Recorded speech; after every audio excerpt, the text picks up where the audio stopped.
সালা অল্প বয়সে বিয়ে করে সালা জীবনটা পুরো হেরকলের পলতি হয়ে গেল। না খেয়ে শান্তি, না শুয়ে শান্তি, না বউয়ের সাথে কথা বলে শান্তি।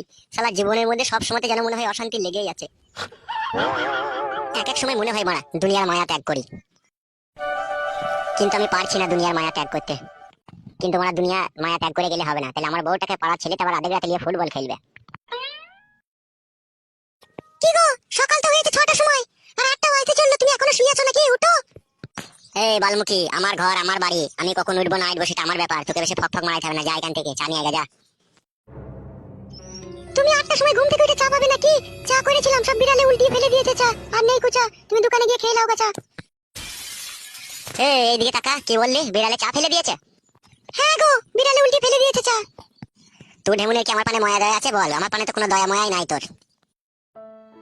তুমি রাগ করো না গো, বিড়ালে যে এইভাবে উল্টে ফেলে দিবে আমি ভাবতেও পারিনি। তোমার জন্য লাল চা টোস্ট ভিজিয়ে রেখে দিয়েছিলাম, বেশ টোস্টগুলো চায়ে ভিজে অনেকটা বড় বড় হয়ে ফুলে গিয়েছিল।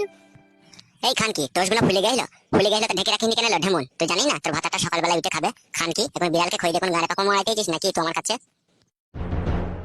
তো খানকিকে আমি যেদিন থেকে বিয়ে করেছি, ভাত তরকারি আমি কোনো জিনিসটা একটু শান্তভাবে খেতে পেছি না। হয় ভাত গিলো করে দিচ্ছিস, নাহলে তরকারিতে নুন দিয়ে দিচ্ছিস। হ্যাঁ, তুই যা হোক একটা না একটা তো গোলমাল করছিসই।